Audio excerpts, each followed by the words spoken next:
வணக்கம். ஜெய்ஹிந்த்.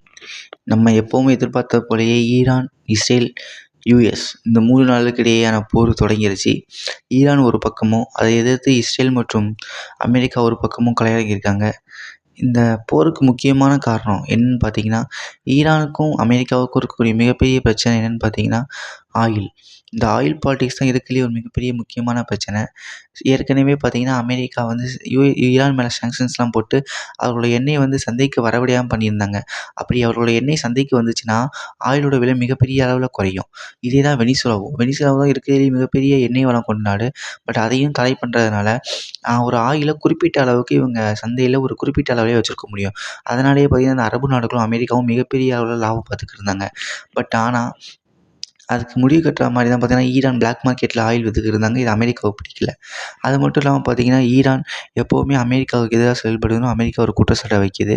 இஸ்ரேல் மற்றும் அமெரிக்காவுக்கு என்ன மிகப்பெரிய பிரச்சனைனா, ஏற்கனவே ஈரான் கிட்ட மிகப்பெரிய அளவில் கொஞ்சம் ஏவுகணைகள் இருக்குது. அது ஒரு 2000 கிலோமீட்டர் இருந்தாலும் பின்னாட்களில் அது அமெரிக்காவை தாக்குற அளவுக்கு வந்துடும் அப்படின்னு சொல்லி அமெரிக்கா பயப்படுறாங்க.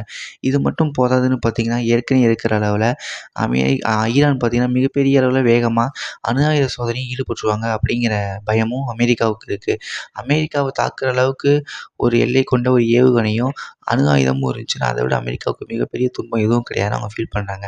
அதனாலேயே இந்த போர் அமெரிக்காவாலேயும் இஸ்ரேலாலேயும் விரும்பப்பட்டு நடக்கப்படுங்கிறது தான் ஒரு மிகப்பெரிய உண்மை. இதே நம்ம ஈரான் சைடு பார்த்தீங்கன்னா, ஏற்கனவே அவருக்கு மேலே பொருளாதார தடை இருக்குது. பக்கத்தில் பல நாடுகள் அண்டை நாடுகள் அவருக்கு எதிரியாக இருக்கிறாங்க. பல இஸ்லாமிய நாடுகளே அவருக்கு எதிரியாக இருக்காங்க. இது நம்ம ஏற்கனவே சொல்ல தேவையில்ல. ஷியா மற்றும் சுன்னி பிரிவு இஸ்லாமா இருக்கட்டும். அது மட்டும் இல்லாமல் ஈரானுக்கு ஒரு மிகப்பெரிய வரலாறு இருக்கிறதுனால, பக்கத்தில் இருக்கக்கூடிய பல இஸ்லாமிய நாடுகளாலேயே ஒரு ஈரானுக்கு ஒரு சொத்து இருக்குது. அது மட்டும் போதாதுன்னு இஸ்ரேல், அமெரிக்கான்னு போன்ற பல நாடுகள் இருக்கிறதுனால, அவங்களுக்கும் இந்த அணு ஆயுதம் மிகப்பெரிய அளவில் தேவைப்படுது. இந்த எண்ணெய் வளம், அணு ஆயுதம் இதை மட்டுமே வச்சு நடக்கக்கூடிய மிகப்பெரிய ஒரு போர்னு பார்த்தீங்கன்னா, நம்ம இந்த போரை கருதலாம். ஃபஸ்ட்டு இந்த போர் எப்படி தொடங்குதுன்னு பார்த்தீங்கன்னா, ஒரு ஒரு 11 மணி அளவில் பார்த்தீங்கன்னா, இஸ்ரேல் ஈரான் மேலே அடுத்தடுத்து வான்வழி தாக்குதல் நடத்துகிறாங்க. இதில் வந்து பல பேர் கொல்லப்படுறாங்க. இதில் இருக்கக்கூடிய கேர்ள்ஸ் ஸ்கூல் உட்பட இதில் 80 மாணவிகள் கூட கொல்லப்பட்டிருக்கலாம்னு சொல்கிறாங்க.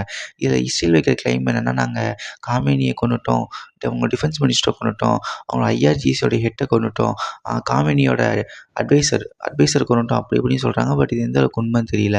இதுக்கு ரிட்டாலியேட் பண்ணுற மாதிரி ஈரான் என்ன பண்ணுறாங்கன்னு பார்த்தீங்கன்னா, இஸ்ரேல் மேலே தாக்குதல் நடத்துகிறாங்க.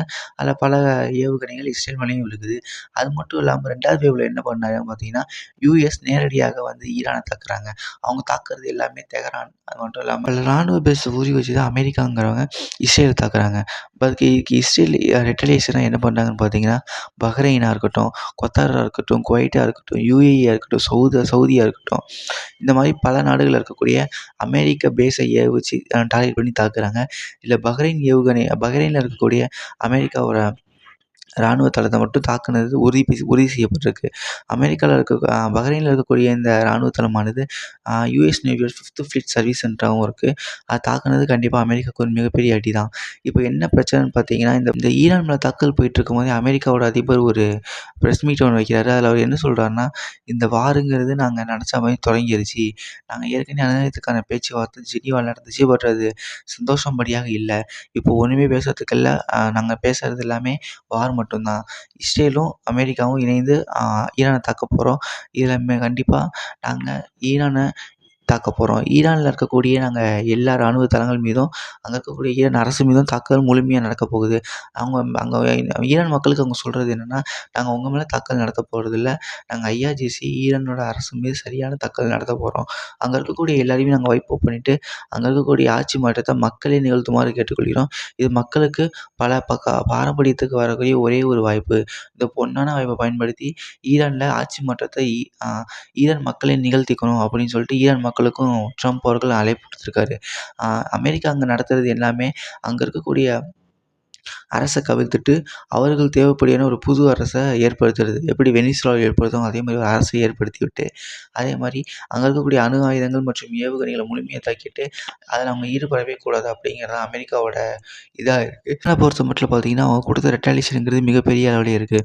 அவங்க பல அரபு நாட்டுக்கு ஒரே நேரத்தில் பல அரபு நாடுகள் இருக்கக்கூடிய யுஎஸ் பேஸ் மேலே தாக்கியிருக்காங்க.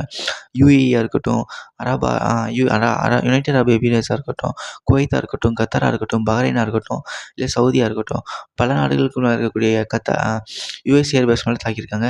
இது எந்த அளவுக்கு போக போகுது அப்படிங்கிறது தெரியல. இந்த யுஎஸ், இஸ்ரேல் சேர்ந்து இந்த ஈரான் மேலே நடத்துகிற வாரானது கண்டிப்பாக யுக்ரைன் மாதிரி கண்டிப்பாக 2 வருஷம் 3 வருஷம் போகாது. பட் கண்டிப்பாக குறைஞ்சது 1 வாரம் போகும்.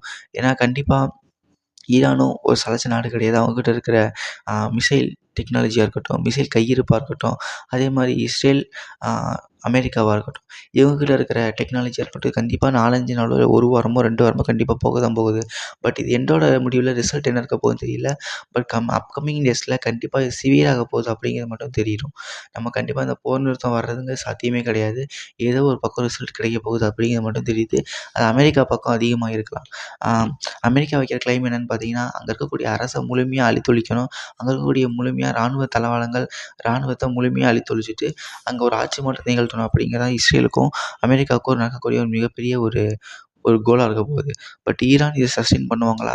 அங்கே இருக்கக்கூடிய அமெரிக்க இராணுவ தளங்களை தாக்கி இஸ்ரேலை முழுமையாக சேதாரத்தை ஏற்படுத்திட்டு அங்கே இருக்கக்கூடிய அமெரிக்க இராணுவ தளவாடங்களை வெளியேற்றுவாங்களா அப்படிங்கிறத பொறுத்து வந்து பார்க்கணும்.